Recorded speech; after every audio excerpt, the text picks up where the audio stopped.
Bonsoir. Au Cameroun, l'agriculture, l'élevage et la pêche occupent plus de 70% de la population active, laquelle est constituée de 60% de jeunes de moins de 29 ans. À côté de cet atout, le pays possède des terres arables, une diversité climatique et autres réseaux hydrographiques. Seulement, malgré ses potentialités, le Cameroun, qualifié également de grenier alimentaire de l'Afrique centrale, connaît de nombreuses difficultés qui minent ces secteurs. Ce soir, nous allons nous intéresser à l'agriculture et même à la pisciculture. Si ces deux derniers offrent de l'emploi, comment justifier autant de débats autour du chômage des jeunes? Au finish, agriculture égale sous-emploi ou pis-aller? Ces questions, je vais les poser à un jeune qui, lui, est passionné d'agriculture. Il a surtout compris les enjeux de ce secteur. Avec l'évolution, les villages se sont progressivement transformés en villes et sont devenus des zones de forte concentration du fait de l'exode. L'espace pour la culture est désormais réduit, sinon inexistant. Le militant du développement de l'agriculture de l'Afrique a repensé donc ce secteur d'activité. À la fois écologique et économique, celle-ci peut se faire en agglomération. Son innovation lui a permis de remporter de nombreuses distinctions au Cameroun, en Afrique et même dans le monde entier. Ingénieur généraliste, il a un master spécialisé en agriculture urbaine. Élève doctorant, ses travaux portent sur les impacts des changements climatiques en Afrique subsaharienne. Fondateur de Save Our Agriculture, notre hôte très associatif, est membre entre autres de Vert et Vivable. Il a été président de la Jeune Chambre internationale Cameroun, c'était en 2019. Le nouvel élu de la Chambre de commerce de l'industrie des mines et de l'artisanat a d'ailleurs été installé ce jour. La trentaine sonnée, il est marié et père de famille. Flavien Kwacha est assis ce soir dans le fauteuil rouge. Bonsoir et merci d'avoir accepté notre invitation. Bonsoir. Alors, on va directement mettre le pied dans le plat. Vous êtes défenseur du développement de l'agriculture en Afrique. Dites-nous, l'agriculture est considérée comme le premier employeur. On parle d'environ 62% de jeunes. Absolument. Selon vous, est-ce que c'est suffisant pour la population et plus loin pour l'économie du pays? Merci pour les chiffres. Vous préférez Oriane ou Madame Duncan? Allez-y, comme il vous plaira. Très bien. Merci pour les chiffres, Oriane. Ce que j'ai l'habitude de dire à mes collaborateurs comme à des personnes dans mon réseau, c'est qu'il ne faut pas seulement regarder l'agriculture sur un certain nombre d'indicateurs. C'est bien d'avoir une masse de population qui sont engagées dans ce domaine d'activité, mais il faut également regarder par rapport aux récoltes. En fait, on ne peut dire qu'une agriculture est productive que lorsqu'elle prenne en compte certaines données de notre environnement, mais surtout est un bon ratio. Donc on parle ici de masse de production par rapport à la population à nourrir. Bien que nous soyons entre 60 et 70% de personnes engagées dans l'agriculture, nous ne produisons pas encore assez. C'est pour ça qu'on continue de voir des chiffres alarmants sur notamment les importations de produits agroalimentaires, entre autres. Alors, qu'est-ce qui fait problème? Est-ce que c'est la ressource humaine ou alors c'est que on ne sait pas comment s'y prendre? Je pense que le problème commence au niveau de l'éducation. Si vous posez la question aux enfants dans la rue, qu'est-ce que vous voulez faire? Ils vont vous dire, ils veulent être médecins, ils veulent être pilotes. Banquiers même. Exactement. Ce sont des métiers avec lesquels ils ont été en contact. On a besoin de faire rêver les enfants. Et pour ceux qui savent à peu près, on rêve de quelque chose, d'un idéal auquel on aspire. On ne peut pas aspirer à quelque chose qu'on ne connaisse pas. C'est important donc de pouvoir mettre les bons modèles en face de nos jeunes pour que plus très tôt ils se disent « j'ai envie d'être agriculteur ». Au Cameroun, quand un jeune commence à avoir 5-10 hectares, on dit qu'il a une grande exploitation. Mais c'est tout à fait faux. Dans les pays occidentaux, il faut avoir 1000 hectares pour qu'on commence à dire que vous faites de l'agriculture à l'échelle industrielle. Donc il faudrait qu'on puisse vraiment rêver, mais qu'on dise aux jeunes, il y a des métiers qui existent et qui peuvent nourrir, qui doivent nourrir la population. Ce sont sur ces métiers en fait qu'on peut s'appuyer pour prétendre à une réelle économie florissante. Vous dites que ce sont docteurs, banquiers, autres, ce sont des métiers du quotidien, on s'est frotté à ces métiers-là. Bon, moi je viens de l'Ouest, j'ai grandi là-bas, tous les jours on va au champ, le week-end c'est pas pour rester en ville, c'est pour aller au champ. Est-ce que le jeune de Bafoussam va dire, je vais être agriculteur demain? Mais justement, c'est ça le problème. Comment on voit le métier? Aujourd'hui, on voit, quand vous mettez-vous sur Internet, on a un bel outil qui en fait, transmet exactement ce que les gens pensent. Mettez-vous sur un moteur de recherche et tapez agriculture Afrique ou agriculture Cameroun. Vous allez voir une dame avec un panier sur la tête. C'est l'image qu'on a de l'agriculture. La réalité, c'est que les agriculteurs, d'abord, doivent voir l'agriculture au sens plus large et comprendre que l'objectif, ce n'est pas de faire je vais dire simplement de la tomate sur 5000 mètres carrés, mais de nourrir 30 millions d'habitants. Pour commencer, parce qu'aujourd'hui, il faut voir l'Afrique comme un terrain de jeu. L'entrepreneur ou le chef d'entreprise qui ne voit pas l'Afrique comme son terrain de jeu sur les 30 ou 50 prochaines années, il n'est peut-être pas destiné à vivre encore longtemps. Donc, on doit penser à nourrir déjà nos 30 millions d'habitants et un peu plus loin à nourrir le continent africain. C'est pour ça que je dis, quand je regarde par rapport au parcours, moi j'ai l'impression que au point où j'en suis, là je suis à la grande section de l'entrepreneuriat. Je parle de la maternelle, donc on n'a même pas abordé les études primaires. Mais concrètement, qu'est-ce qu'il faut donc faire pour faire rêver ces enfants-là, concrètement? Déjà, il faudrait que ceux qui ont des parcours, qui ont réussi dans l'agriculture, soient un peu plus mis en avant.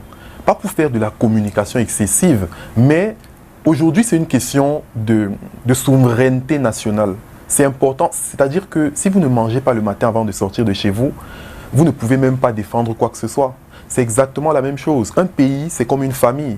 Si on n'arrive pas à se nourrir, sur l'échiquier mondial, on ne va pas peser. Parce qu'au moment où on va rencontrer les autres, il faudra attendre les miettes de ce qu'ils ont cultivé eux, de ce qu'ils ont produit eux, et nous nourrir d'abord avant de prétendre à nous asseoir à la même table pour se parler. J'ai fait une fois un post sur mes réseaux sociaux où je disais, aujourd'hui, on met en avant un certain nombre de personnes dans l'agriculture, dans l'agroalimentaire, des personnes pour qui j'ai beaucoup de respect. Mais ce qu'on oublie de dire aux jeunes, c'est que ces personnes ont au minimum 20 années dans l'agriculture, dans l'agroalimentaire, dans leurs domaines respectifs. C'est-à-dire que quand je regarde des personnes comme Jean-Pierre Imelé, pour qui j'ai beaucoup de respect, ou Madame Kate Fotso, ce sont des personnes qui se sont investies depuis 20 à 40 ans et qui se sont dit, je vais investir dans ces domaines-là parce que je vois sur le long terme, pour moi, pour ma communauté et pour mon pays, parce qu'il faut nourrir un certain nombre de personnes. Donc, premièrement, il faut mettre en face des jeunes ces modèles et il faut pouvoir leur transmettre la bonne information en leur disant, c'est de la persévérance. Quel que soit ce que vous pouvez faire, vous avez besoin de persévérer, de croire d'abord en vous, parce que le capital humain, c'est la première ressource que vous puissiez mettre à la disposition de votre entreprise. Mais ensuite, de croire en vous et de vous assurer de créer autour de vous une équipe solide et compétente. L'une de mes ambitions aujourd'hui, c'est de faire de chacun de mes collaborateurs un petit Flavien, quelqu'un que j'ai la capacité d'envoyer dans une région du Cameroun ou dans un autre pays d'Afrique dans 2 ou 3 ans et de lui dire, va recréer ce qu'on a fait au Cameroun là-bas et qu'il soit capable de le faire en toute autonomie, bien sûr, avec les ressources qui s'accompagnent. Alors, de votre observation, est-ce qu'on a la ressource humaine nécessaire au Cameroun? C'est relatif. Parce que quand je prends mon exemple en particulier, l'entreprise Save Our Agriculture, elle se déploie sur de l'aquaponie. C'est un domaine relativement innovant de l'agriculture qui n'était pas encore vulgarisé au Cameroun au moment où on s'est lancé. Quelques petits essais de personnes qui justement avaient déjà eu la vision à l'époque, mais ce n'était pas assez vulgarisé. Donc quand vous vous lancez dans de l'aquaponie, vous avez besoin vous-même de former votre ressource. Et c'est pour ça que être chef d'entreprise, ce n'est pas seulement avoir la bonne idée. Il n'y a pas que la technique qui fasse réussir une entreprise. Il y a aussi le fait d'arriver à mettre en place un écosystème. Aujourd'hui, dans cette entreprise-là, on faisait une présentation au Castel Hall il y a 2 à 3 jours. Et je disais justement au directeur de la SABC, j'ai gagné le prix Pierre Castel en 2018, et je présentais le projet à l'entreprise, nos nouveaux modèles de système d'aquaponie à un certain nombre de personnes, le maire de la ville, le DG de la SABC, et je ne me suis pas privé de leur dire, Monsieur Stéphane Moutieu, qui est ingénieur dans notre entreprise, il est ingénieur halieutique, il s'occupe de la partie aquaponie. Aujourd'hui, il parle mieux d'aquaponie que moi. Si vous m'aviez dit qu'il faut venir ici parler que d'aquaponie, je vous aurais dit, ce n'est pas moi que vous devez inviter. Il faut inviter Stéphane, qui est en charge de cela et qui fait beaucoup plus dans le domaine. Donc, être chef d'entreprise, c'est mettre en place cet écosystème où il y a des personnes avec des responsabilités et des compétences beaucoup plus pointues que ce que vous êtes capable de faire. Et votre travail, c'est de faire de la stratégie. Ça veut dire qu'aujourd'hui, mon rôle, c'est d'établir une cohérence et une synchronisation entre les personnes qui font partie de notre équipe et de leur dire exactement où on va. Il faut leur vendre une vision. C'est pour ça qu'à chaque fois que je recrute un nouveau collaborateur, si je me rends compte qu'il n'a pas une ambition énorme, je ne suis pas motivé à travailler avec lui ou avec elle. Alors, avant de parler aquaponie, finalement, selon vous, filière agriculture, c'est par vocation ou alors c'est un pis-aller quand vous regardez? Est-ce que c'est vraiment, je ne sais plus où ce que je dois faire, c'est mieux. Je pense que tout concourait à me faire retourner dans l'agriculture. Parce que je suis né dans l'Ouest, à Banjoun, et j'ai grandi dans une famille agricole. Mes parents faisaient de l'élevage de poulets, de lapins, mais quelque chose de très embryonnaire, en définitive. Et donc j'ai été en contact avec ce métier. Et puis j'ai grandi pas mal avec ma grand-mère maternelle, qui est vraiment mon modèle, une dame à qui je voudrais ressembler quand j'aurai son âge. Et je l'ai vu faire face aux difficultés de l'agriculture conventionnelle, notamment dans la cacaoculture. Parce qu'à chaque fois, elle me disait, bon, dans ses termes à elle, elle me disait, il faudrait que toi, en tant que mon fils, tu aies la capacité demain de venir m'expliquer exactement ce qui se passe dans ces exploitations. Et ça corroborait pratiquement avec le discours qu'avait mon père. Parce que mon père, il nous a toujours dit, son père, à lui, qui était agriculteur aussi, lui avait dit, je ne suis même pas capable de savoir combien de pieds de cacao j'ai dans mes exploitations. J'espère que toi ou tes enfants iraient à l'étranger, étudieraient et seraient capables de me dire quelle est la production que je peux concrètement faire. Donc j'ai grandi dans cet environnement-là avec un message d'espoir et d'encouragement. Et c'est vrai que d'entrée de jeu, je me suis dit qu'il fallait être ingénieur. Parce que bien que mes parents avaient été dans des familles agricoles aussi, ils s'étaient dit il faut être ingénieur parce que ça permet de bien gagner sa vie. Donc j'ai été orienté comme ça. C'est ainsi que j'ai eu un diplôme d'ingénieur généraliste. J'ai travaillé pendant 3 ans dans l'industrie, mais avec toujours l'ambition d'apporter quelque chose à l'agriculture. Donc mes premiers voyages en dehors du Cameroun et toutes les recherches que je faisais sur Internet ou les discussions avec des amis, l'objectif c'était de trouver une solution qui puisse répondre à un problème que nous avons dans notre environnement, notamment sur les pertes post-récolte. Avant de parler de produire plus, il faut déjà réduire les pertes que nous avons. Parce qu'on produit énormément dans les villages, pourtant les gens vivent en ville. Donc je me suis dit comment on peut faire pour apporter une solution à ce problème, de façon à ce que les aliments se trouvent là où les personnes habitent déjà. C'est ainsi que j'en suis venu à l'aquaponie. D'accord. Ça, c'est votre expérience personnelle. Mais vous qui êtes dans le domaine, selon vous, ceux qui rentrent dans l'agriculture, c'est parce qu'ils n'avaient plus où aller ou alors... ils sont nombreux à avoir la vocation comme vous? Je ne pense pas qu'ils soient si nombreux. De plus en plus, il y en a qui ont la vocation. Parce que maintenant, on parle énormément de Made in Cameroun, on parle de produits agroalimentaires. On allie un peu le côté attrayant, le côté sexy, le côté générateur de revenus. Quand le président de la République dit que la terre ne ment pas, naturellement, ça intéresse un peu plus de monde. Mais je ne pense pas qu'il y ait beaucoup de personnes qui le fassent par vocation. Je suis encore chagriné parce que quand je vais dans les écoles techniques d'agriculture, dans les collèges d'agriculture, j'ai l'impression que même les parents qui orientent leurs enfants dans ces écoles, dans ces collèges, leur disent il faut qu'on se débarrasse de toi. Entre guillemets, hein, c'est pas ce qu'ils leur disent, mais dans la façon, dans l'approche, c'est ce que je ressens. Il faut que tu fasses un diplôme, un bac plus 2 rapidement et que tu puisses cultiver quelque chose. Comme ça, tu n'es plus à notre charge. Donc, moi, j'en appelle aussi à la responsabilité des parents de vouloir envoyer leurs enfants loin. Parce que quand je regarde le Cameroun, je me dis, on a un merveilleux pays. On devrait être capable, et je sais que ça viendra, on sera capable de nourrir le continent, voire plus. Donc, voilà. On va continuer de faire encore mieux ce qu'on fait déjà. D'accord. Alors, selon vous, l'aquaponie va aider, vous allez nous expliquer déjà en quoi consiste l'aquaponie, à ne pas trop jeter des produits. Est-ce que vous êtes ingénieur, vous avez fait un peu d'industrie, est-ce qu'il ne faut pas repenser de ce côté-là? Le premier intérêt que l'aquaponie est justement à travers des systèmes qui peuvent être implantés directement en ville et produire des quantités importantes d'aliments sur de petits espaces. L'aquaponie va justement permettre, premièrement, d'avoir la nourriture là où les gens sont. Le problème de la production traditionnelle, c'est qu'il y a énormément d'aliments qui se perdent sur la phase post-récolte. Donc entre les espaces de production et les grandes villes. Parce qu'on n'a pas une logistique suffisante. Il faut des moyens de transport, il faut du carburant qui pollue l'environnement. Il faut des routes. Mais aussi, il faut des routes. On n'en a pas assez. Donc c'est pour ça qu'on commence déjà par se dire, produisons là où il y a du monde, des aliments plus savoureux, de meilleure qualité, donc qui préservent la santé des consommateurs. Est-ce que là, vous n'êtes pas en train de couper un peu l'herbe sous le pied de celui qui sait que je produis pour aller vendre à Douala? Si maintenant Douala peut se nourrir soi-même, comment le gars du Mungo, par exemple, fait? Comment le gars de Njombe Penja fait avec tous ces fruits-là? Est-ce que ça ne va pas aussi... Je vais vous donner la réponse que je donne en général aux personnes qui viennent dans notre entreprise en disant on veut faire de l'aquaponie et qui sont surprises de ce qu'on leur dévoile le panorama de notre savoir-faire en disant on vous encourage à intégrer le domaine d'activité. Il y a un marché important et c'est à cet instant que l'entrepreneur a besoin de voir le marché à l'échelle africaine. Okay. Je ne peux pas aujourd'hui rester et me dire ce qu'on est en train de faire c'est pour couper l'herbe sous le pied à l'agriculteur ou à celui qui est dans le Mungo. Est-ce qu'on arrive déjà à se nourrir? On n'arrive pas à se nourrir. Donc, vraiment, il faut repenser notre chaîne de valeur agricole. C'est pour ça qu'aujourd'hui, on parle de chaîne de valeur agricole durable. La chaîne de valeur agricole durable tient compte de certaines données techniques, notamment que tous les maillons de la chaîne puissent se retrouver. Celui qui fait de l'agriculture dans le Mungo aujourd'hui, il ne se retrouve peut-être pas parce que sa chaîne n'est pas complète.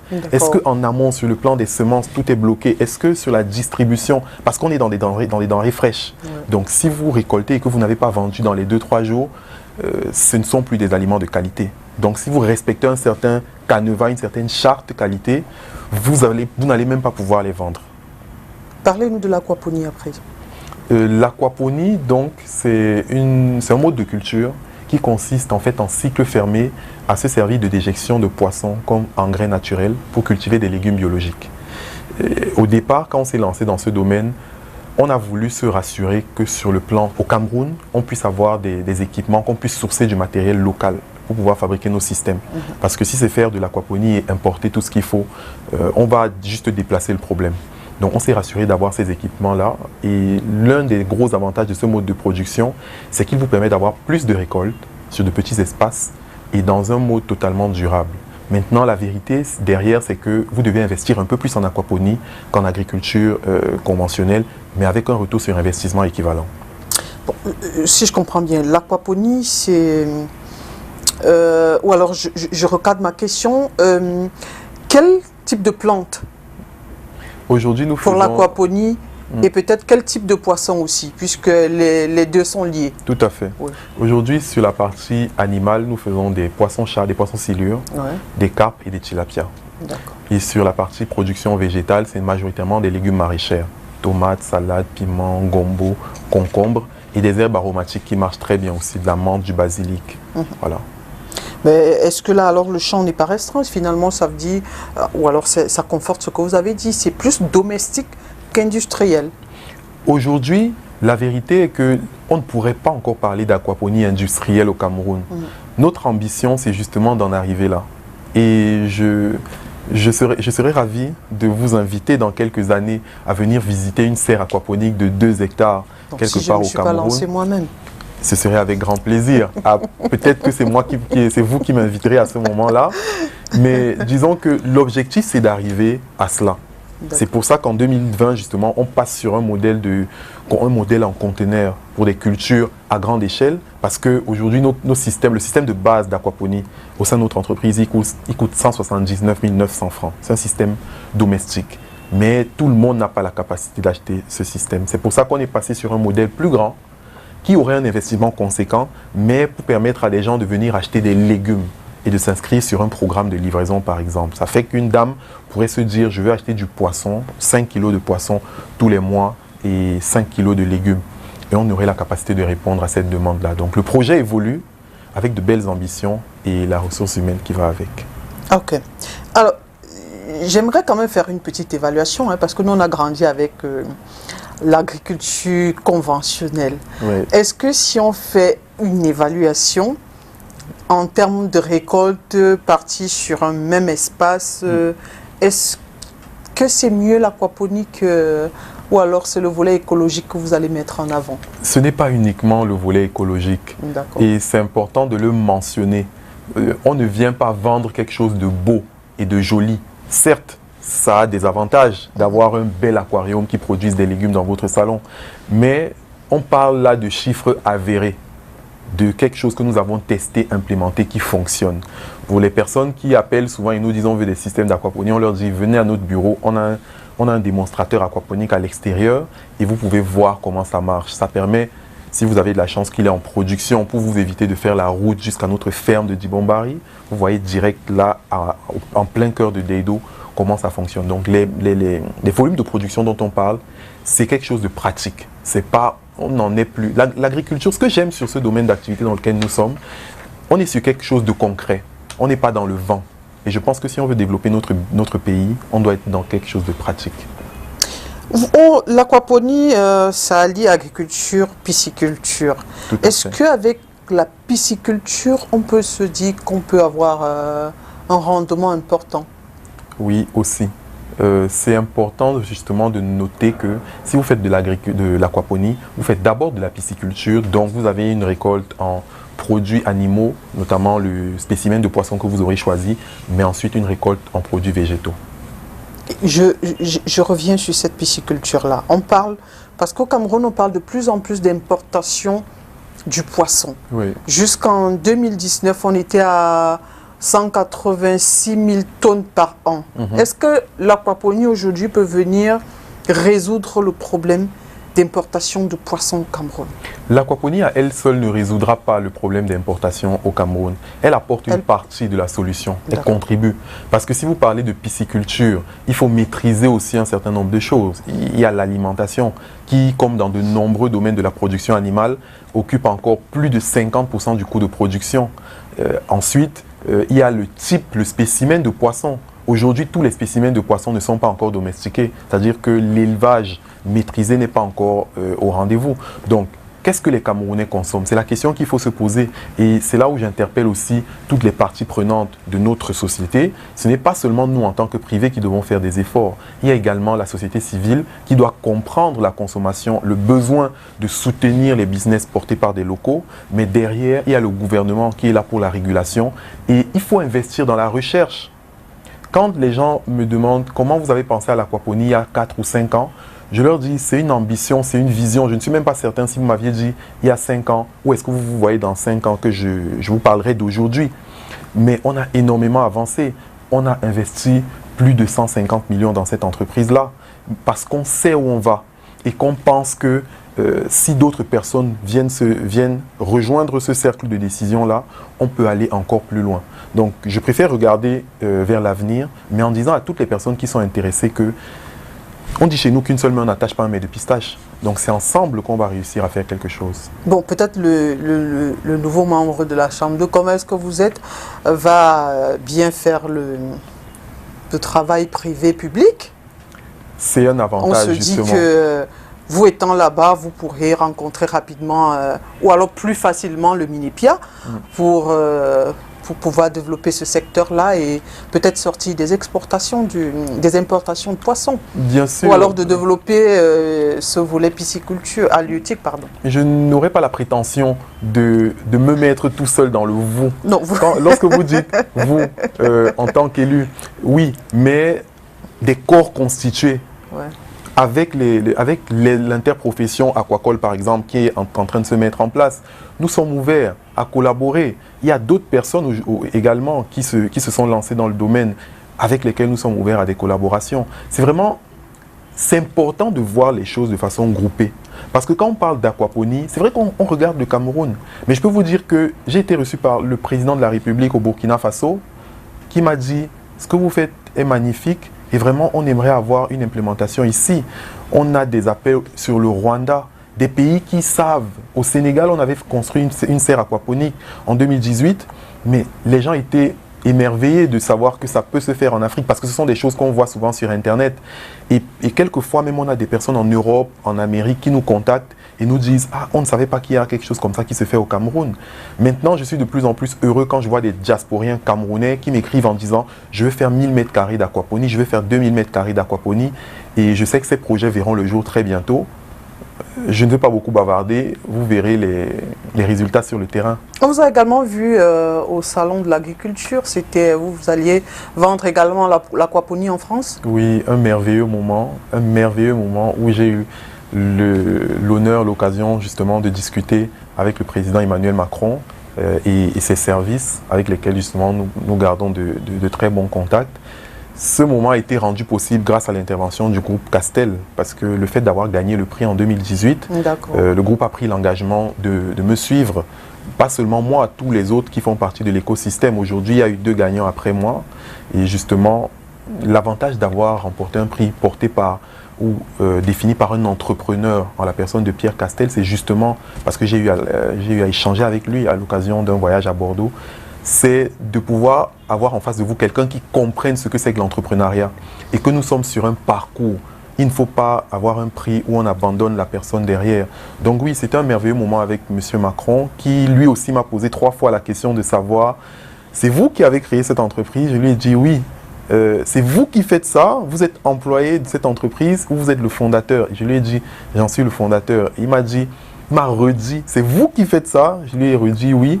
Et là, il y a eu l'échange de cartes de visite. Et je lui ai d'ailleurs précisé qu'ah oui, j'ai été à Bordeaux où on a travaillé sur un système d'aquaponie à la caserne Niel avec un Bordelais. Donc, voilà. Alors, vous parlez tellement bien de l'aquaponie et finalement, l'aquaponie n'a que des avantages? L'aquaponie a beaucoup d'avantages. Le seul inconvénient que je vois à date, c'est l'investissement d'entrée de jeu. Vous investiriez pour une installation d'aquaponie, une installation qui puisse aller sur une vision industrielle, vous investiriez entre 10 et 20 000 au mètre carré sur une installation commerciale et industrielle d'aquaponie. Donc, en général, quand je suis contacté par des gens, je leur dis, dans l'aquaponie, on a besoin des investisseurs ambitieux. Si vous avez besoin de quelque chose qui va générer de l'argent dans 2 ou dans 3 jours, ce n'est peut-être pas le bon endroit. Voilà.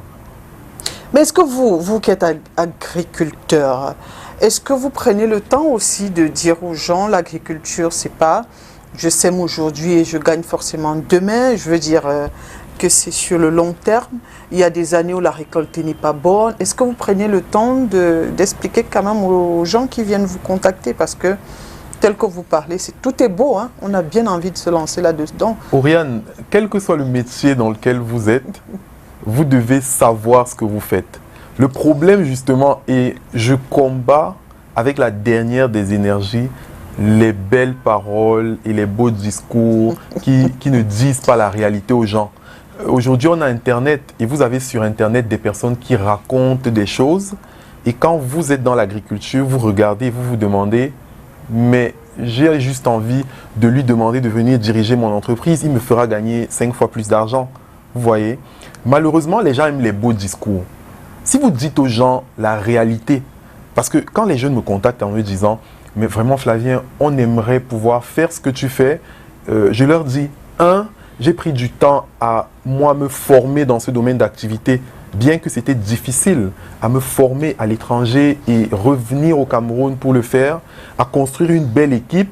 Et vraiment, je veux passer un coucou particulier à mon équipe, parce que quand je les regarde, parfois je me dis, j'espère que Dieu nous donnera le temps, parce que je sais ce qu'ils valent. Et je souhaite, moi, en tant que chef d'entreprise, leur renvoyer l'ascenseur. Je sais ce qu'ils vivent au quotidien.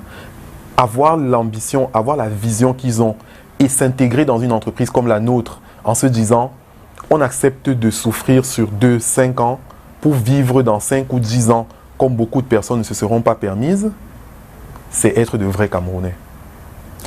Où est-ce que vous vous procurez les semences et les alevins? Aujourd'hui, sur les semences, nous travaillons avec un partenaire local. Sur les alevins, nous sommes en train de mettre en place une unité de production en interne, mais l'objectif c'est de se déployer sur toute la chaîne. Pas de se déployer sur toute la chaîne comme un crocodile qui va avaler tout le monde, non, mais en respectant ce que je mentionnais précédemment, la chaîne de valeur agricole durable. C'est-à-dire que par rapport aux besoins de ceux qui sont dans le domaine d'activité, il y a beaucoup de personnes qui veulent faire de l'aquaponie justement et qui nous disent nous, on aimerait que vous nous fournissiez tous les éléments utiles, tous les intrants, tous les consommables pour pouvoir faire de l'aquaponie. Mais quand vous n'êtes pas sur la même longueur d'onde avec tous les autres fournisseurs, ce n'est pas évident d'accompagner ces personnes. Donc c'est pour ça que nous, on a une stratégie de développement sur toute la chaîne en nous disant aujourd'hui, on maîtrise la partie production et équipement. Une fois qu'on a maîtrisé cette partie, on s'attaque à de la transformation pour créer de la valeur ajoutée. Et une fois que c'est bon sur la transformation, il faut voir l'amont principal, notamment sur les intrants et les consommables. Et enfin, la distribution même.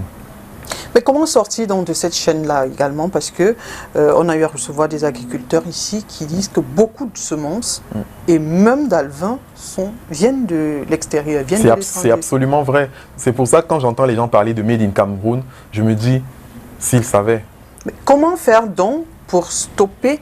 Est-ce que ça veut dire que Camerounais, on ne peut pas produire des semences ou des alevins? Est-ce que c'est parce qu'on ne connaît pas la technique? Sinon, qu'est-ce qui fait problème? Pourquoi on ne peut pas avoir cet ingrédient, pour moi, qui est quand même important? S'il faut tout acheter, à la fin, c'est un peu difficile. Aujourd'hui, j'ai voyagé dans les 10 régions du pays, dans au moins 60% de nos départements, parce que j'ai eu la chance de voyager énormément, de faire mes congés à chaque fois au Cameroun.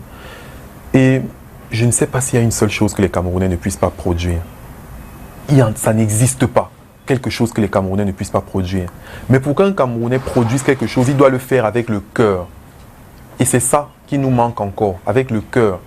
Est-ce que les jeunes qui sont de part et d'autre, aux quatre coins de notre pays, ont la volonté et la motivation pour pouvoir produire, pour pouvoir continuer? Vous me recevez aujourd'hui sur un plateau, j'aurai une certaine audience, mais ça fait quand même 4 à 5 ans que nous travaillons dans le domaine de l'aquaponie. Mais Oriane, le nombre de formules et d'expériences, d'échecs relatifs ou de succès momentanés que vous pouvez avoir en tant qu'entrepreneur dans de l'innovation au Cameroun, c'est incroyable.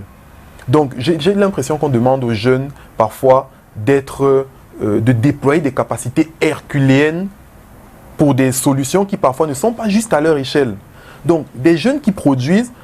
Là, je suis sur le plateau de STV. Si monsieur le ministre de l'Agriculture m'appelle dans 2 jours en me disant qu'il a besoin de 10 ou de 20 jeunes qui produisent des semences, qui soient capables de faire de l'aliment, ou le ministre de l'Élevage pour de la production d'aliments, pour de la pisciculture et autres, moi j'entends les gens dire on ne produit pas d'aliments de poisson parce qu'il faut une extrudeuse.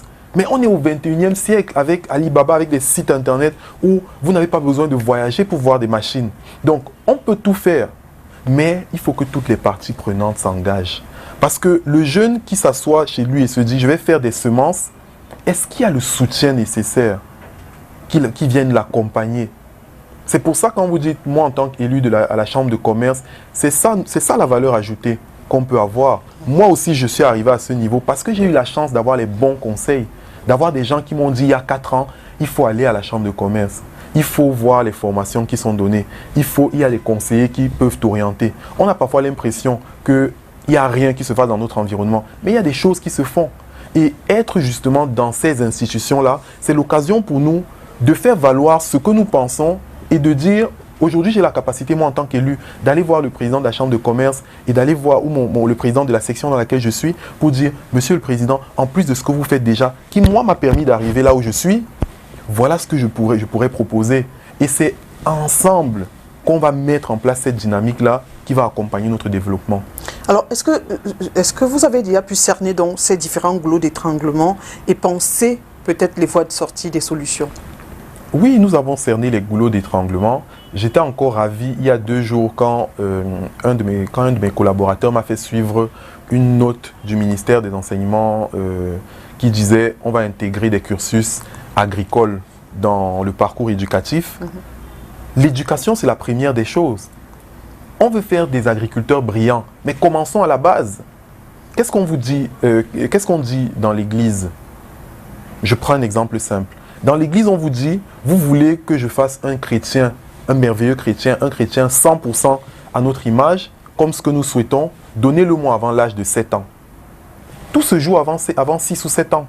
Donc c'est important quand les gens sont encore en bas âge, qu'on leur apprenne qu'avant de consommer un produit, demande-toi d'où il vient. Et c'est scandaleux parce que combien de personnes parmi nous se posent la question où est fabriquée la pâte dentifrice avec laquelle je me brosse les dents le matin? Combien de personnes prennent leur budget et regardent qu'est-ce qui rentre, qu'est-ce qui reste au Cameroun et qu'est-ce qui va à l'extérieur du Cameroun? Parce que le jeune qui produit ses semences ou qui se décide à faire du vrai Made in Cameroun ou de l'origine Cameroun certifiée, parce qu'on parle de Made in Cameroun, mais c'est la dernière transformation faite au Cameroun qui donne l'appellation Made in Cameroun. Ça veut dire que si je fabrique un produit à l'étranger et je viens juste le mettre dans un carton au Cameroun, c'est du Made in Cameroun. Mais Origine Cameroun certifiée, ça veut dire que plus de la moitié de l'argent qui est donné pour ce produit du prix de vente reste au Cameroun. C'est ça qui est important. Et si le jeune produit, mais que la population ne sait même pas et ne consomme pas son produit, il va mourir. Parce qu'il aura ses produits, il aura la volonté, comme vous me l'avez dit. Ce n'est pas juste de l'écologie, il faut que ça produise. Donc, il y a le côté, qu'est-ce que ça nous apporte? Vous voyez, c'est important que les gens comprennent. La seule personne qui peut licencier toutes les composantes d'une entreprise, du balayeur ou du portier au chef d'entreprise, c'est le client. Donc, le client doit savoir ce qu'il vaut. Le client, c'est celui qui décide à la fin de la journée de donner son argent à X ou à Y.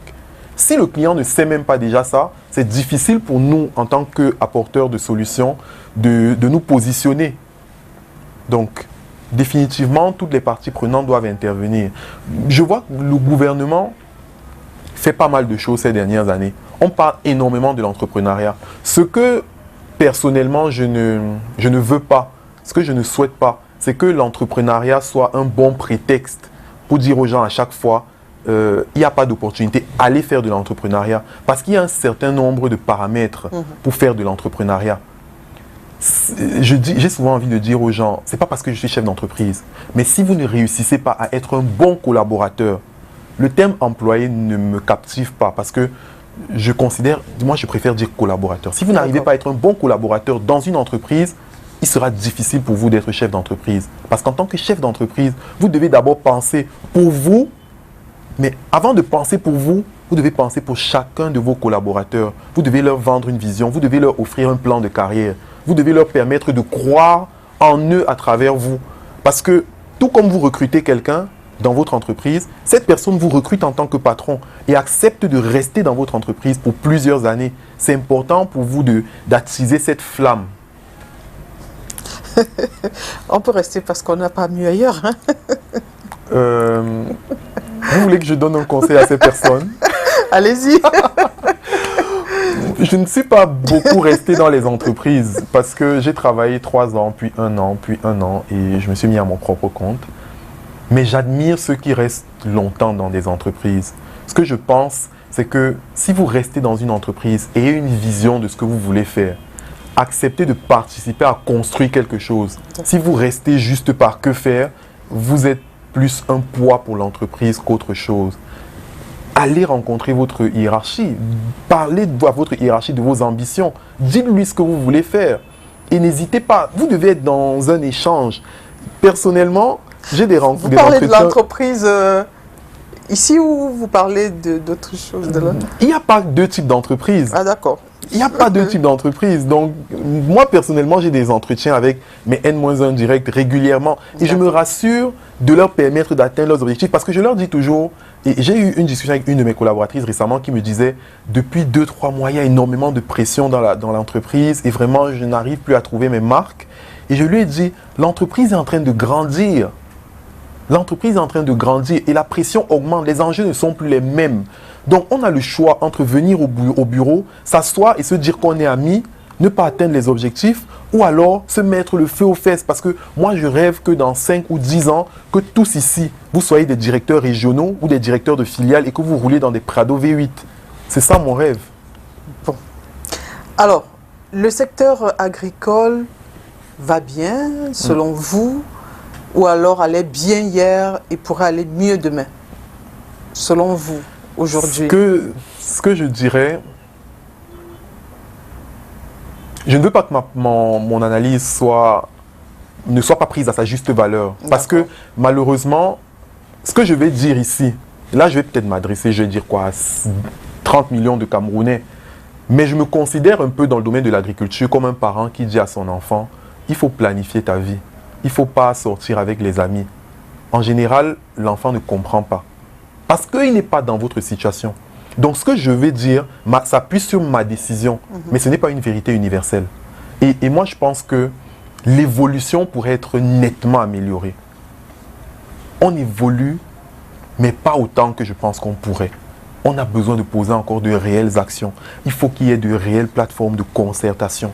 Que les évaluations des projets qu'on a mis en place, qui sont en cours, soient de réelles évaluations et qu'on prenne en compte la voix du producteur qui, lui, est encore en grande partie responsable de ce qui se passe aujourd'hui. Il y a beaucoup de producteurs qui estiment, par exemple, parce que moi je discute avec des jeunes agriculteurs, aujourd'hui je suis représentant du réseau des jeunes agriculteurs sur la région du littoral, et beaucoup estiment qu'ils ne sont pas considérés à leur juste valeur. Là on est en période de Covid, mais on s'est clairement rendu compte que l'agriculture fait partie des métiers où on était obligé de rester sur le terrain, malgré les challenges qu'on peut avoir, ceux qui ont attrapé la maladie parce qu'il fallait répondre aux sollicitations en termes de livraison. Mais à la fin de la journée, est-ce qu'ils sont même capables de s'occuper de leur santé?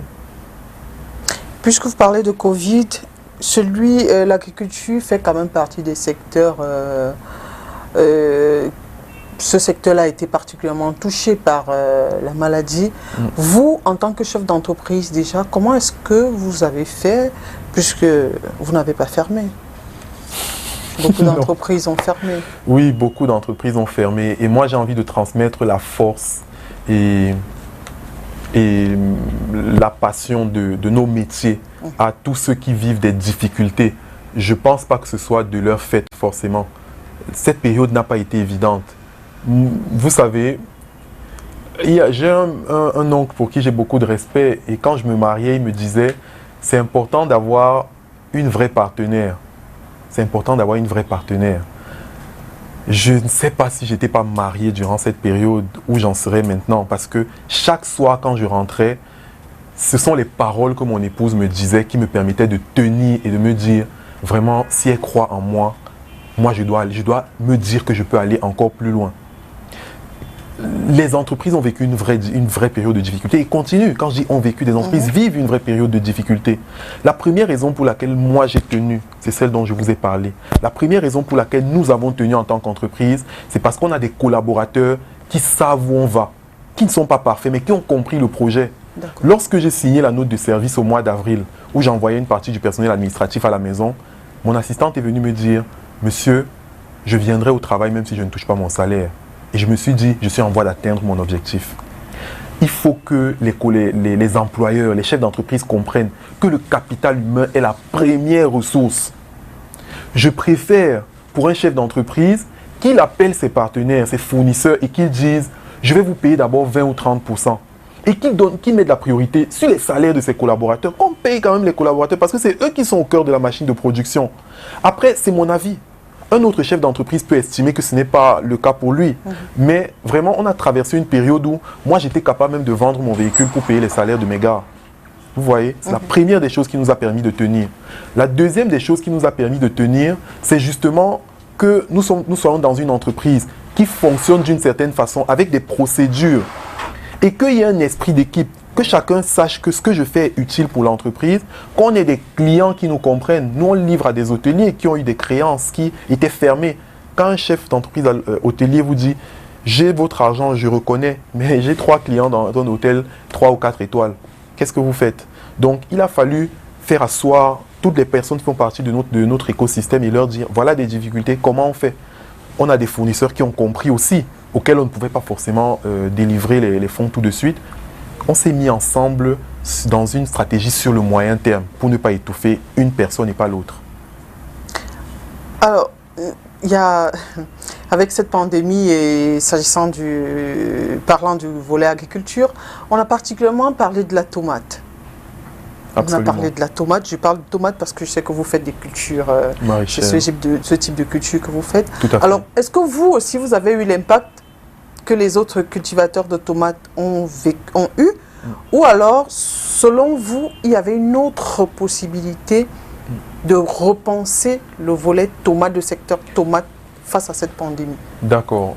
Ce que je vais dire sur par rapport à cette question, on est dans un pays où tout est prévu. Tout est prévu. Malheureusement, c'est dans l'exécution qu'on pêche souvent.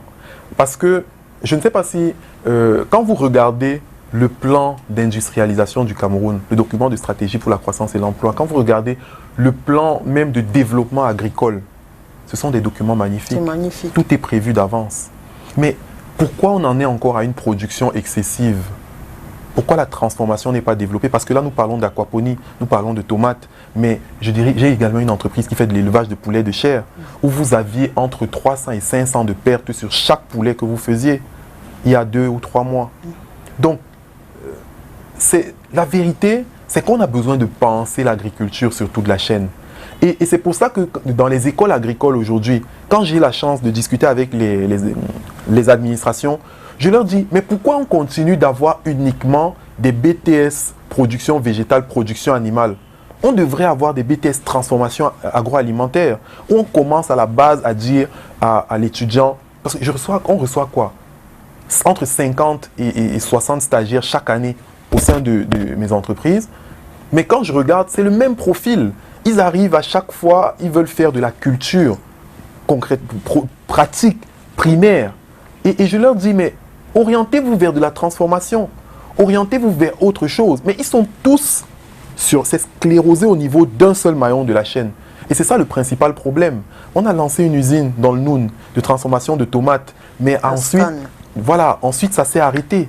Il y a eu une usine de transformation de poulet dans l'ouest du pays, notamment dans le Honkam. Mais ensuite, ça s'est arrêté. Il faut pouvoir avoir des interprofessions qui font leur travail. Parce que le problème, justement, c'est que nous aussi, on prétend à des choses. On dit le gouvernement, et à chaque fois, on veut l'argent, on veut l'argent. Et on se dit, il faut que l'État débloque l'argent. Mais la vérité, c'est que c'est déjà arrivé. L'État a déjà eu à débloquer de l'argent. Est-ce que nous aussi, on montre qu'on a la capacité de faire? C'est comme quand vous donnez de l'argent de poche à votre famille et que vous vous rendez compte qu'il n'y a rien qui se fasse derrière. Donc, chaque maillon de la chaîne a besoin de prendre ses responsabilités. Nous, en tant que producteurs, est-ce qu'on est assez organisé? Ce n'est pas le cas. Moi, je suis producteur, ce n'est pas le cas. On n'est pas déjà assez organisé pour qu'en face d'une réelle usine de transformation, on soit capable de dire on synchronise les productions et on vous livre tel niveau de récolte, on vous fait tel niveau de récolte toutes les semaines. Parce que là, on ne parle plus d'attendre 3 à 4 mois pour vous livrer de la tomate. Il faut s'organiser de façon à ce que l'usine n'ait pas besoin d'avoir notre cuisine interne et se dise je veux tel nombre de produits chaque jour. C'est à ça qu'on doit arriver. Donc nous, on a un travail à faire en interne aussi, avant de pouvoir dire il faut qu'on transforme. Parce que la transformation, il faut la faire à grande échelle pour faire des économies d'échelle et pouvoir nourrir la population. Là, à chaque fois, moi, je regarde le chiffre 30 millions. Et je me dis, c'est ça qui doit être la boussole. À la maison, dans mon bureau, moi, c'est écrit. Je regarde 30 millions. Et quand je vends 100, 200 kits aquaponiques, je dis, mais sur 30 millions, c'est minable. Vous voyez ce que je veux dire? Bon.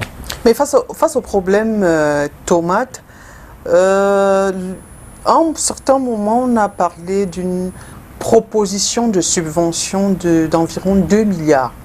Ça devait être transformé, redistribué en motopompes, engrais et autres intrants agricoles. Ouais. Mais est-ce que, selon vous, vous êtes dans la profession, donc vous connaissez qui est producteur, qui ne l'est pas, 2 milliards, c'est une proposition. Si ça arrive effectivement, est-ce que c'est suffisant? Est-ce que c'est tentative de solution, pas suffisant, ou alors c'est hors sujet carrément? Vous savez à peu près combien de personnes ont été touchées par les challenges, la crise sur la tomate? Vous allez me le dire. D'après l'évaluation qui a été faite par le ministère et les interprofessions, 600 000. Donc moi, diviser 2 milliards par 600 000, et ça va répondre à votre question. Est-ce que vous pensez qu'on peut en faire quelque chose? Maintenant, tenons compte de la réalité sur le terrain, de personnes. Est-ce que tout le monde a accès aux mêmes opportunités? Pas forcément. Je ne veux pas qu'on soit dans un monde parfait, mais il faut déjà qu'il y ait un minimum de structuration, de préparation pour que les personnes, les entreprises ou les entrepreneurs qui vont juste courir après l'argent, on peut vous donner 1 milliard, mais au bout de 2 ans, vous n'en avez rien fait.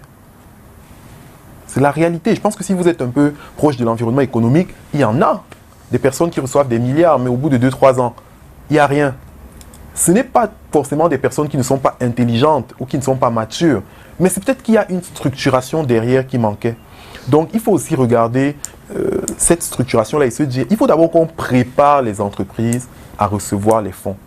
Comment vous allez les utiliser quand vous les aurez? Est-ce que votre entreprise est même prête à absorber ce niveau d'investissement? Ce sont des questions qu'il faut se poser en prélude à la phase pratique. Tout à l'heure, vous avez parlé de l'industrialisation. Vous êtes ingénieur. Est-ce que ça suffit, l'industrialisation, pour régler le problème après la production? Je veux dire le problème de post-production. L'industrialisation, c'est une chose, mais moi, je préfère parler d'industrialisation raisonnée. D'accord. Vous voyez, c'est-à-dire que dans des domaines, ça on en a énormément parlé dans le domaine de l'aviculture par exemple, où les gens maintenant ils veulent faire des batteries de 10 000, 15 000, 100 000 poulets, mais est-ce que c'est bon pour la consommation? Et c'est là où nous, justement, sur Africaine Avicole, l'une de mes entreprises, on se distingue en disant on applique un protocole, un itinéraire technique qui ne consomme pas énormément d'antibiotiques pour garantir la santé de nos consommateurs, pour leur donner un poulet qui aujourd'hui est certifié, made in Cameroun, certifié halal. Vous voyez? Donc c'est important d'avoir ce côté de la vision en tant que chef d'entreprise là. Certes, il faut faire de l'industrialisation, mais en tenant compte du consommateur. Parce que s'il faut juste industrialiser, ça risque d'en pâtir au niveau de la qualité du produit qu'on consomme. Il faut allier ces différentes données-là. Alors, selon vous, de façon brève, dites-nous, qu'est-ce qu'il faut refaire concrètement actuellement pour repenser toute la chaîne de valeur agricole? Pour repenser la chaîne de valeur agricole, la première des choses, c'est de capitaliser sur les expériences des personnes qui sont déjà présentes dans le domaine, d'avoir, je ne sais pas si j'ai envie de dire qu'on est des états généraux de l'agriculture au Cameroun, où on peut faire asseoir toutes les personnes qui ont un mot à dire dans le domaine de l'agriculture. Mais l'agriculture, c'est-à-dire qu'on est dans un domaine magnifique, parce que si vous faites de l'agriculture, on voit ce que vous faites. Ce n'est pas sur du papier ou en l'air. Si vous faites de l'agriculture, on voit ce que vous faites. Donc, qu'on fasse ces états généraux, les gens ou ces personnes vont venir apporter leur contribution. J'ai envie de dire, organisons un grand dialogue agricole national. On va dire aux gens, venez faire vos propositions. Les gens qui sont représentatifs, en se rassurant justement que toutes les parties prenantes de la société dans le domaine agricole soient prises en compte. Et je pense que même Monsieur le ministre de l'Agriculture et du Développement Rural se fera un plaisir d'accueillir un tel événement et d'écouter les producteurs ou d'écouter les transformateurs, d'écouter les prestataires de services liés au secteur agricole, lui dire voilà ce qui marche, voilà ce qui ne marche pas, voilà nos propositions. Donc moi je pense qu'il faut déjà avoir ces états généraux-là avec la représentativité pour avoir l'avis des producteurs. Parce qu'on est dans un domaine où il y a beaucoup de personnes, mais heureusement ou malheureusement, c'est aussi un domaine où les gens ne sont pas encore, les gens ne sont pas très éduqués. Donc, vous avez beaucoup de personnes qui sont frustrées, mais qui ne vont pas en parler. Donc, quand sur l'échiquier national, vous n'entendrez pas leur voix, cependant, c'est des personnes qui ont une voix à faire valoir. Donc, il faut pouvoir les écouter. C'est ça la première étape. Parce qu'il y a tout parmi nous. Moi, j'ai travaillé sur des projets au Cameroun, à l'étranger. Je vous promets, même en Europe et en Amérique, je n'ai pas rencontré des gens aussi compétents que ceux qu'on a ici. Parce que le Camerounais a une volonté incroyable de faire avancer les choses, une capacité immuable de bousculer, comme on dit. Je ne sais pas si les autres interprètent le terme comme nous, mais quand on dit, nous on sait bousculer, vous voyez. Donc si vous faites asseoir des Camerounais autour d'une table, il n'y a pas de raison que vous ne trouviez pas la solution. Donc commençons par ça, faire asseoir ces gens, écouter ce qu'ils disent, prioriser dans les actions que nous allons justement adopter, et maintenant, par secteur d'activité, voir quels sont ceux qui ont vraiment des difficultés et agir sur les secteurs d'activité en particulier. C'est-à-dire qu'on ne peut pas donner un plan de développement agricole sans parler des filières. Chaque filière aura sa stratégie qui s'appuie sur les zones agroécologiques, qui s'appuie sur le calendrier agricole, qui permettent justement d'avoir les données, notamment les résultats escomptés. Alors, l'agriculteur et le nouvel élu de la Chambre de commerce, est-ce que ça va aller ensemble? Pourquoi pas?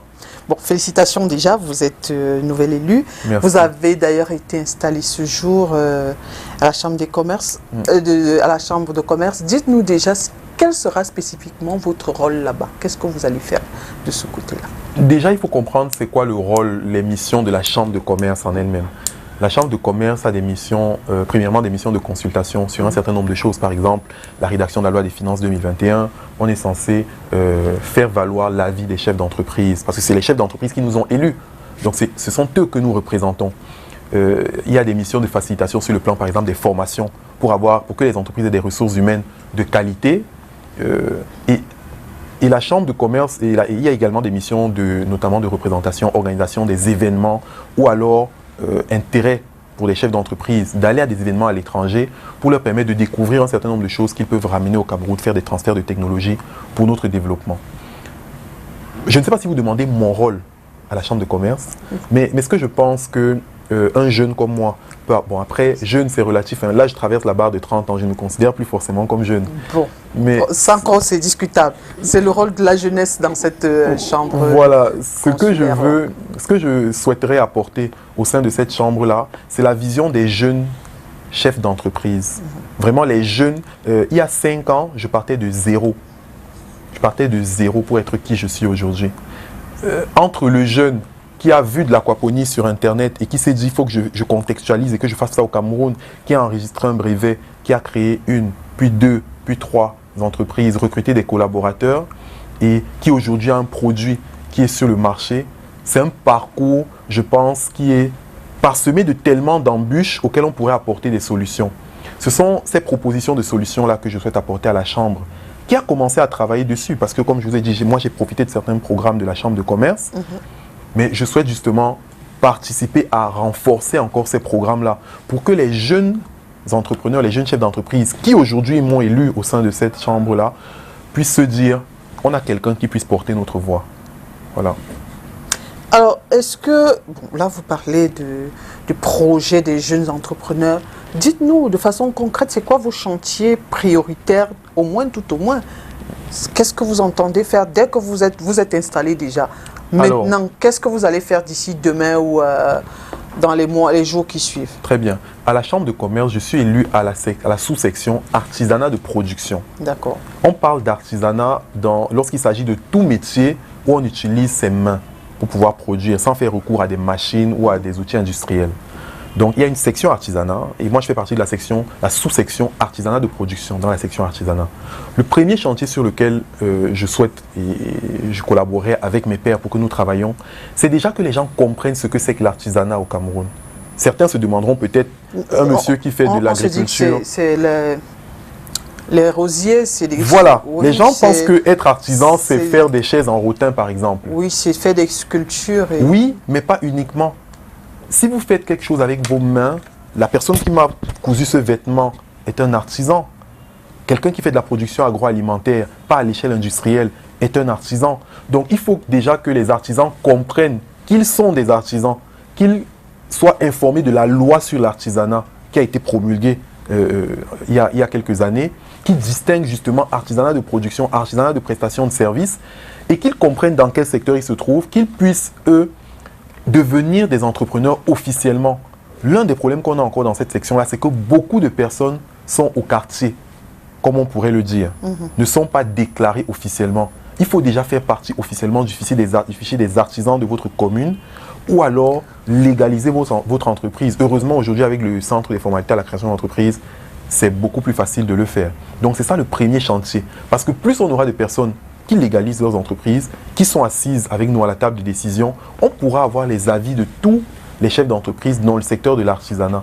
Une fois qu'on a fait cela, on souhaite également travailler à, justement, il y a des partenaires à l'étranger avec lesquels nous sommes en contact, qui aujourd'hui veulent apporter un certain savoir-faire en local, mais il faut mettre en relation ces partenaires avec les bonnes personnes, de façon à ce que ce soit le Cameroun qui en profite définitivement. Parce que ce soit les subventions, c'est vrai qu'on parle énormément d'argent, mais derrière, il y a aussi le savoir-faire qui puisse nous donner une certaine vision. Nous, au Cameroun, je me considère comme, je ne vais pas seulement parler du grenier, parce que là, on n'est plus uniquement dans de la consommation alimentaire, mais je nous considère comme le cœur de la sous-région Afrique centrale. Et si on parle de sous-région Afrique centrale, nous devons pouvoir y répondre. Ça veut dire que les artisans camerounais, notre objectif, c'est qu'on puisse produire des œuvres qui vont aller, je ne parle pas juste d'œuvres en bois comme on le disait, mais tout ce qui est artisanat, qui puisse aller dans d'autres pays de la sous-région, parce que nous avons la capacité de le faire, nous avons les minéraux, les intrants pour le faire.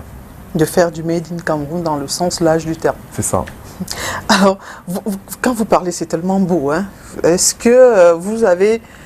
peut-être quand je vais parler d'argent, ça va encore vous déranger. Alors, est-ce que la Chambre de commerce, parce qu'on sait qu'elle a un peu mal à ses finances, est-ce qu'elle pourra mener à bien tout ce que vous avancez comme projet là? Je regarde les hommes que nous avons à la Chambre de commerce, je regarde ceux que nous avions ce matin qui prétendent à des postes de responsabilité. J'ai beaucoup de respect pour eux en tant que chef d'entreprise, pour faire ce qu'ils font, pour être arrivés là où ils sont. Et je pense que ensemble, on peut y parvenir. Parce que il y a un certain nombre de bases qui ont été mises en place. Mais chacun doit savoir quel est son rôle. Moi, en tant que membre élu, je sais quel est mon rôle, quelles sont les propositions que je dois faire. Le problème dans certaines institutions, souvent, c'est qu'on regarde forcément la tête. Mais moi, pour avoir été aussi, comme vous l'avez dit d'entrée de jeu, président d'une organisation comme la Jeune Chambre internationale au Cameroun, mon expérience m'a montré que quand vous n'atteignez pas certaines positions, vous ne pouvez pas comprendre la réalité de ces positions-là. Donc, au sein de la Chambre aujourd'hui, ma vision personnelle, elle est de comprendre mon rôle et de pouvoir assister les personnes qui sont un peu plus haut pour leur dire, voilà ce que je pense qu'on peut faire et on a tout pour le faire. C'est vrai que la finance, c'est le nerf de la guerre. Mais on peut également, la Chambre de commerce, l'année dernière, a envoyé une candidature, par exemple, sur un programme porté par l'Union européenne et s'est distingué en étant l'une des institutions récipiendaires d'un prix qui va permettre de former davantage de jeunes. Donc oui, il y a le budget d'investissement public, il y a les subventions qui viennent des ministères, mais derrière, il y a également une équipe constituée de personnes qui savent ce qu'elles veulent atteindre comme objectif et qui regardent partout pour pouvoir obtenir les ressources pour atteindre leurs objectifs. Vous parlez de subventions, mais n'oubliez pas que nous sommes en pleine pandémie, donc c'est un peu difficile partout, est-ce qu'il faut croire? Oui, c'est difficile partout, mais il y a des priorités d'investissement. C'est pour ça que même au niveau de la Chambre de commerce, on regarde ces priorités d'investissement.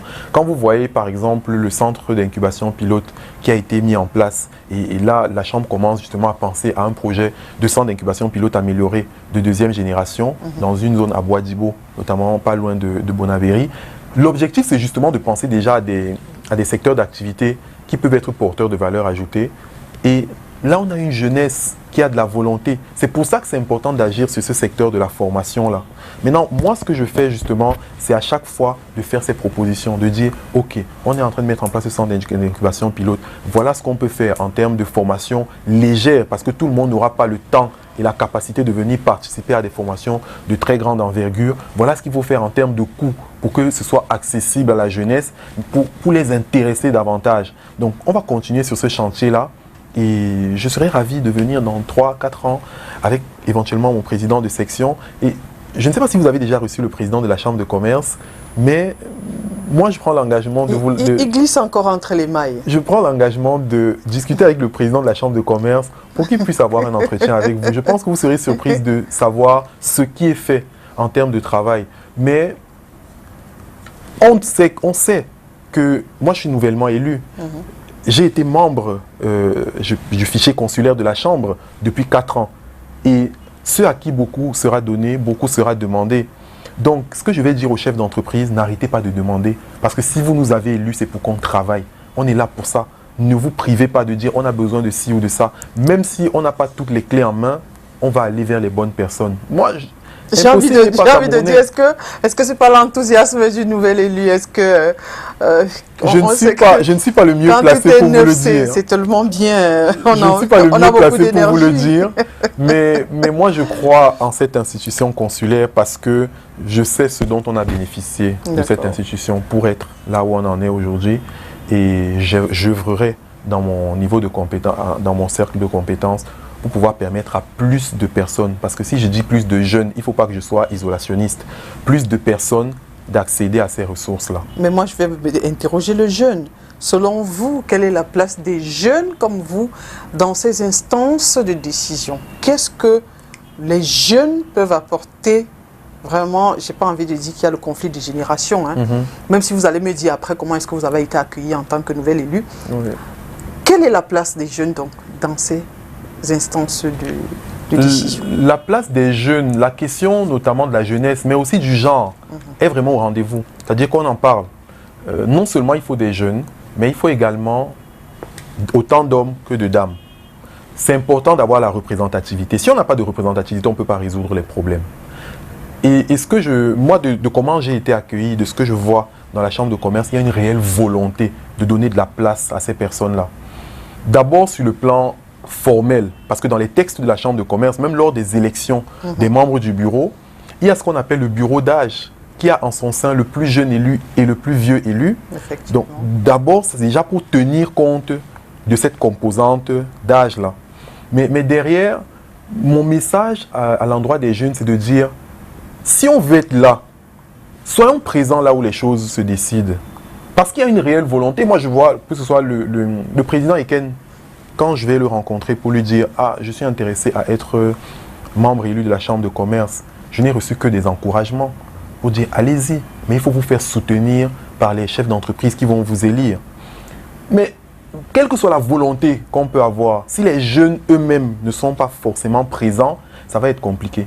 Donc, je dis toujours aux autres jeunes entrepreneurs, il faut être présent. Commencez par vous inscrire au fichier consulaire de la Chambre de commerce. Ça coûte 25 000 francs CFA par an. Ça permet que vous soyez déjà informé, que vous soyez dans la base de données de la Chambre, que vous ayez toutes les informations, autant les informations sur les formations, les forums économiques qui peuvent vous permettre de vanter vos produits, d'avoir des partenaires. On a le forum des investissements qui va se dérouler au mois d'octobre, où il y aura des investisseurs étrangers qui vont venir éventuellement mettre de l'argent dans les entreprises. Ça vous permet d'être au courant de ces données, mais également, lorsqu'on va lancer les futures élections, que vous puissiez, vous, être candidat. C'est la première des choses à faire, s'inscrire sur le fichier consulaire et être formel. Parce qu'un chef d'entreprise, c'est quelqu'un qui crée de la valeur ajoutée. Si on a son entreprise au quartier et qu'on ne paye pas d'impôts, on ne peut pas dire qu'on fasse partie de l'environnement économique du pays. C'est ça qui fait fonctionner la machine nationale. D'accord. Vous vous intéressez beaucoup davantage aux PME. Alors, la place du financement de la PME, comment est-ce que vous allez faire pour résoudre cet éternel problème de financement de la PME, l'accès au financement? Donnez-nous peut-être, comme vous êtes jeune pour une fois là, qu'est-ce qu'il faut faire? Oriane, je ne suis pas certain que je sois la bonne personne pour répondre à cette question-là. Je vous ai devant moi. Voilà. Je ne suis pas certain d'être la bonne personne, mais ce que je fais, c'est pas seulement parce que je suis à la Chambre de commerce. La question de financement n'est pas une question centrale dans l'institution consulaire qu'est la Chambre de commerce. Donc, vous ne pouvez pas renvoyer cette balle vers nous. Ne collez pas directement. Vous êtes chef d'entreprise, vous êtes à la Chambre de commerce également. Je pense que vous êtes mieux placé pour nous parler du financement. Exact. Voilà. Et ce que je fais, moi, en tant que chef d'entreprise et en tant qu'aîné, entre guillemets, de certains autres jeunes qui créent des entreprises, qui veulent créer des entreprises, qui veulent mettre sur le marché des produits, je leur tiens un discours simple et pratique. Je leur dis, si vous avez envie d'avoir du financement, montrez de quoi vous êtes capable déjà. On est dans un environnement où les gens disent beaucoup de choses, les gens racontent beaucoup de choses, mais quand vous venez sur le terrain, ils répondent aux abonnés absents. C'est parfois ça la réalité. Donc, il y a de l'argent. Les gens ont même parfois la volonté d'investir. Mais dans quoi ils investissent? Dans qui ils investissent? Est-ce que vous avez donné la preuve que vous êtes quelqu'un à qui on peut faire confiance? C'est ça que les gens ont besoin. Votre produit, où est-ce que vous en êtes? Est-ce que vous vendez déjà? Parce que si vous n'avez rien, si vous avez juste une idée, vous n'allez pas être financé. Je préfère dire la vérité aux gens parce qu'il y en a qui viennent me voir en disant « Ah, je veux lever des fonds ». Là, récemment, j'ai fait avec le cabinet Mugano Investment qui a fait un beau boulot, une levée de fonds de 180 millions de francs CFA pour une de mes entreprises. Et les gens, justement, viennent vous voir en disant « Ah, moi aussi, je veux lever des fonds et tout ». Mais ce qu'ils oublient, c'est qu'avant de faire une levée de fonds, il y a un travail derrière qui se fait depuis plusieurs mois, depuis plusieurs années. Et que ceux qui sont venus investir, c'est des personnes qui nous suivent depuis longtemps et qui ont vu les résultats clairement avérés de notre déploiement opérationnel. Donc, vous avez besoin de mettre quelque chose en face de ce que vous demandez. Vous voulez du financement, mais qu'est-ce que vous mettez en face? Est-ce que c'est une expérience? Qu'est-ce que vous avez déjà fait? C'est la question que les gens doivent se poser. Le jour où vous vous levez le matin en vous disant « L'expérience que j'ai, je peux la valoriser », vous serez surpris, vous serez surprise, le financement viendra à vous. Maintenant, en tant qu'élu de la Chambre de commerce, en tant que chef d'entreprise qui a déjà un certain historique, quoique fébrile soit-il, humblement, on ne peut pas demander à tout le monde de faire des efforts herculéens pour pouvoir atteindre un certain niveau. C'est pour ça que, bien sûr, on va continuer de travailler avec les parties prenantes de la société pour pouvoir établir une certaine cohérence. Quand les jeunes viennent à mon bureau, le travail personnel que je fais, c'est de pouvoir lister, que ce soit les bailleurs de fonds, les opportunités de financement, les critères pour pouvoir y prétendre. Et je n'hésite pas à les mettre à leur disposition, mais en leur précisant toujours qu'il faut que vous ayez les prérequis. Si vous partez rencontrer un bailleur de fonds avec une idée, soyez certain que vous n'allez pas être financé. Flavien Kwacha également, je l'ai dit tout à l'heure, très associatif. Oui, Vous êtes dans Vie et Vert et Vivable. c'est ça. C'est une association que vous avez créée vous-même. Il s'agit de Absolument. quoi, Vert et Vivable? En fait, l'objectif en créant Vert et Vivable, c'était justement de, premièrement, ramener les jeunes dans l'agriculture. D'accord. Parce que je me souviens, quand j'ai décidé de devenir entrepreneur, j'ai eu plusieurs soucis avec mon père parce qu'il estimait qu'en tant qu'ingénieur, je gagnais très bien ma vie. Ouais. Et l'objectif avec Vert et Vivable, c'était justement de montrer le bon côté de l'agriculture, mais aussi le côté téméraire et persévérant. Pour dire aux gens que vous avez besoin de croire en ce domaine d'activité qui est un réel marché, mais vous devez vous engager en sachant que le succès ne sera pas au rendez-vous dans 1 ou 2 jours, parce qu'il y aura un certain temps. Donc, on a décidé avec cette association-là de créer des potagers scolaires pour inciter des tout petits à vouloir devenir agriculteurs, à faire des propositions, des plaidoyers dans le domaine de l'agriculture. Et à chaque fois qu'on participe à des événements, on fait des rapports qu'on envoie notamment aux autorités, mais aussi à des organisations internationales pour leur dire voilà notre avis dans le domaine. Et peut-être que si vous voulez mettre en place certaines actions pour résoudre les problèmes que nous avons dans le domaine agricole ou alors améliorer ce qui est déjà fait, voilà les priorités que vous devriez avoir selon nous.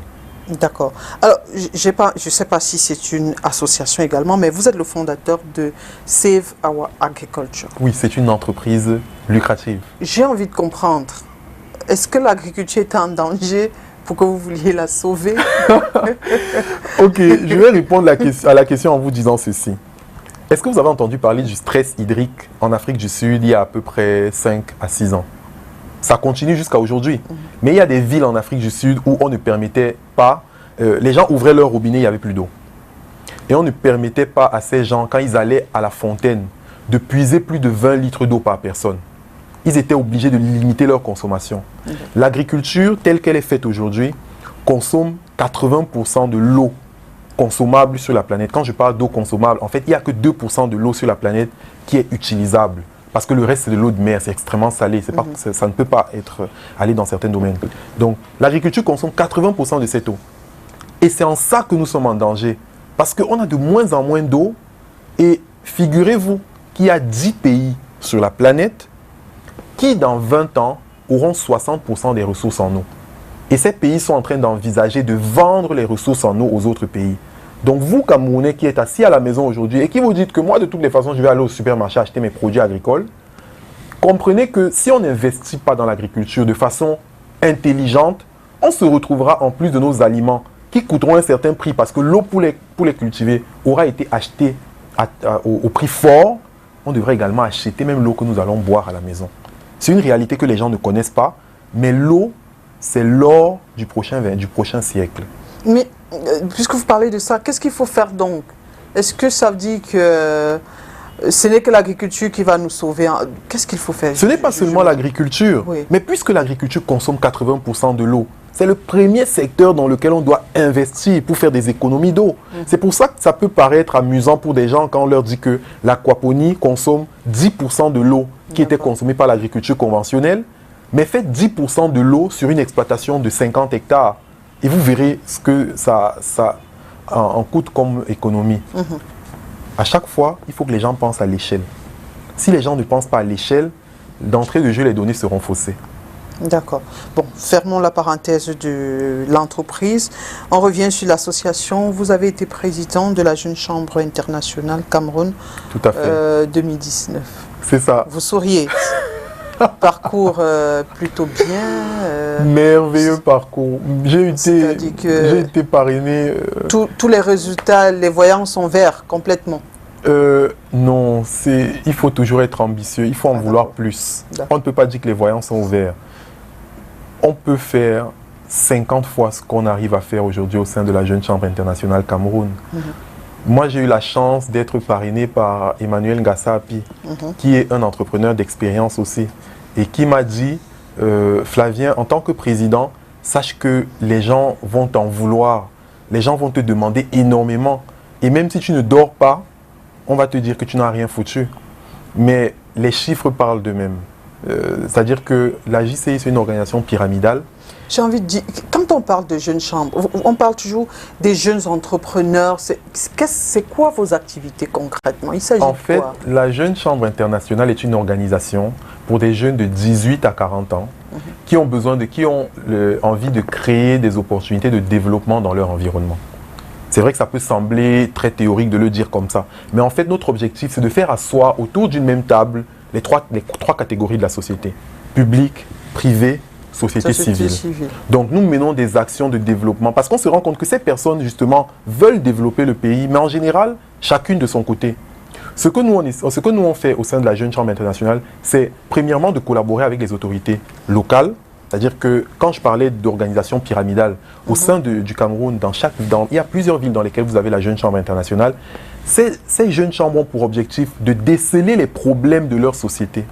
Par exemple, à Douala, si on décide que nous allons organiser des journées pour les entrepreneurs parce qu'on pense qu'il faut parler d'entrepreneuriat aux jeunes qui créent leurs entreprises sans de grandes ressources et les connecter à la chambre de commerce, ce que la Jeune Chambre internationale à Douala a eu à faire depuis 5-10 ans aujourd'hui, pour les emmener justement à se connecter à des personnes à l'étranger.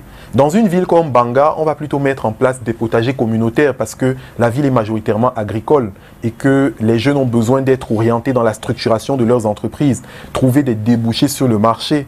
Dans une ville comme Meomé Sala, où il y a des jeunes qui, eux, sont à mi-chemin entre le rural et l'urbain, on va plutôt faire des formations sur certains domaines spécifiques, comme du secrétariat bureautique bilingue, de l'aviculture, parce que ce sont des jeunes qui ont déjà certaines compétences techniques, mais ont besoin de passer un cran au-dessus. Donc l'intervention de la Jeune Chambre internationale dépend de la ville dans laquelle on se trouve. La dernière fois quand on faisait l'opération post-Covid à Djibombari, justement, parce qu'on s'est rendu compte que c'est un arrondissement dans lequel il y a beaucoup de personnes qui n'ont pas forcément toute l'information liée à la maladie. Et on s'est dit, bon, à Douala, ils sont au courant, il y a Yaoundé pareil. Mais il faut venir dans ces petites villes pour dire à la maman qui vend ses aliments sur le marché, maman, juste de mettre le masque, ça te protège. Tu ne le fais pas pour quelqu'un d'autre, tu le fais pour toi d'abord, pour tes enfants avec qui tu es à la maison. Et ce sont des messages qui passent.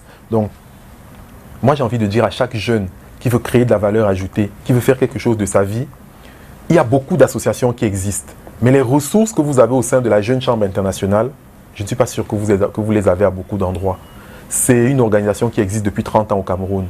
Et je suis en grande partie là où je suis grâce à cette organisation-là, qui a vu passer des personnes brillantes. Vous m'arrachez la question. Qui sont toujours à notre écoute d'ailleurs. Vous êtes là où vous êtes aujourd'hui grâce à la Jeune Chambre? Oui, en grande partie. Donc, on est obligé de passer par là? On n'est pas obligé, non, on n'est pas obligé de passer par la Jeune Chambre internationale. Il ne faut pas que je vienne faire une propagande. Non, je ne vais pas faire une propagande hitlérienne. Il faut passer par là absolument. Non. Mais ce que je dis, c'est qu'au sein de la Jeune Chambre, le simple fait d'arriver et que d'entrée de jeu, on vous fasse des formations simples qui vous permettent de faire de l'administration. Quand on vous parle de JCI Admin au sein de notre organisation, ça vous permet de faire de l'administration dans une organisation, mais aussi dans votre entreprise. Comment amener les gens à se succéder à des postes de responsabilité, créer des profils de carrière de façon cohérente pour tout le monde.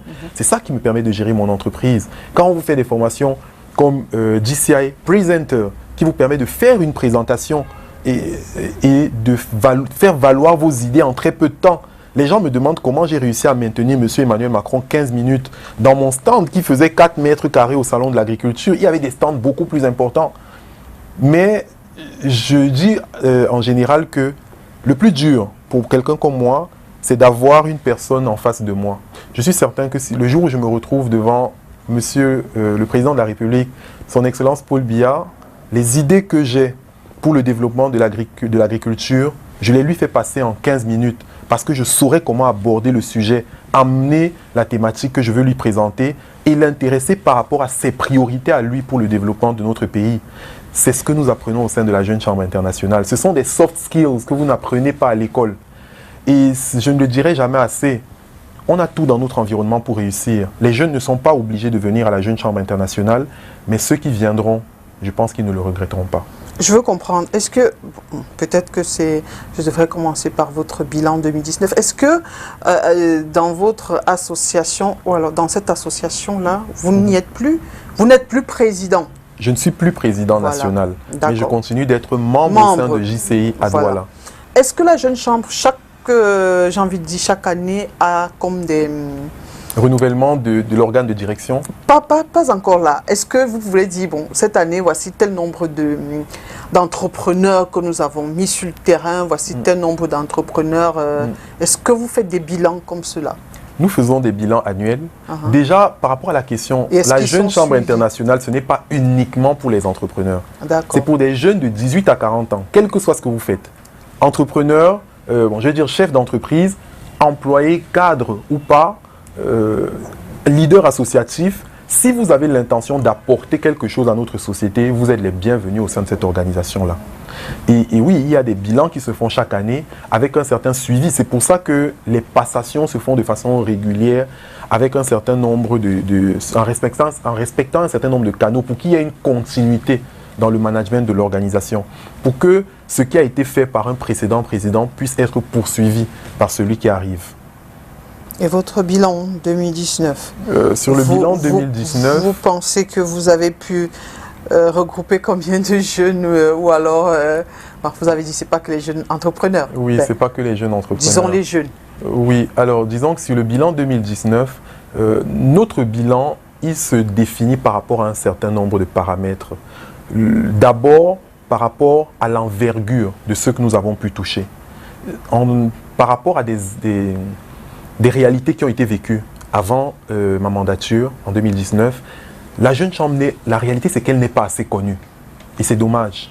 Parce qu'en arrivant à la présidence de cette organisation, nous avions officiellement 170 membres. Mais on est passé en une année de 170 à peu près 500 membres. Parce que nous avons créé des organisations locales. Ce qu'on appelle des organisations locales, c'est un peu des chapters, comme on peut dire en English speaking.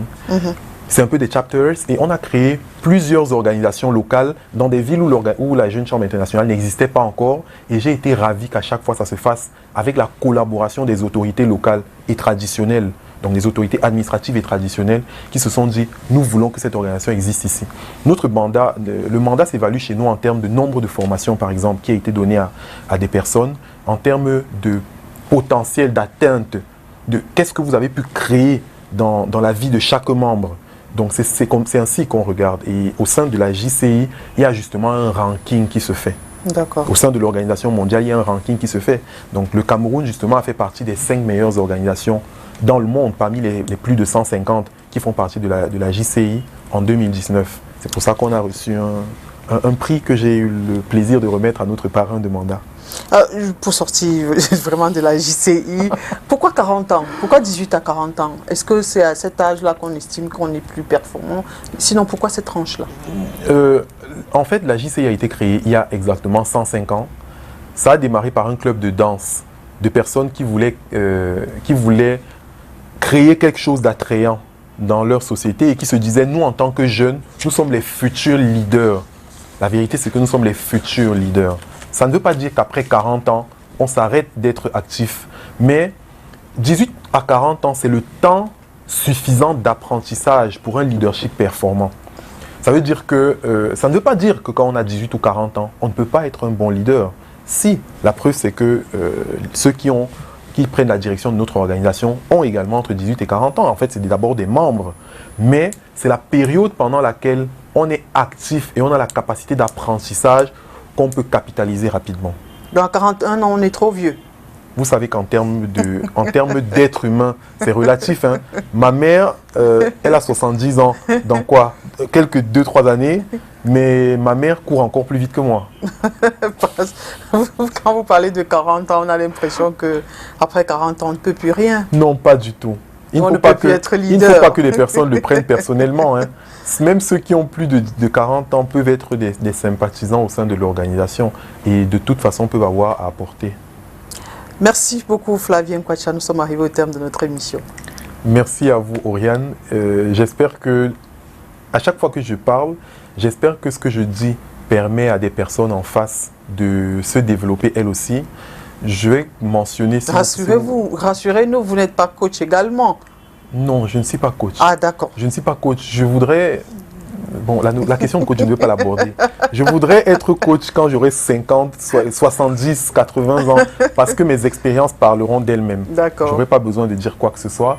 Mais ce que je veux dire, si vous me le permettez, hein, c'est qu'on est sur un domaine d'activité qui est en pleine croissance, notamment l'aquaponie. N'hésitez pas à nous contacter sur que ce soit le site internet de notre entreprise ou à dire si vous avez l'envie de vous intégrer ce domaine d'activité là aussi, parce que nous sommes prêts à vous accompagner pour atteindre des objectifs ambitieux.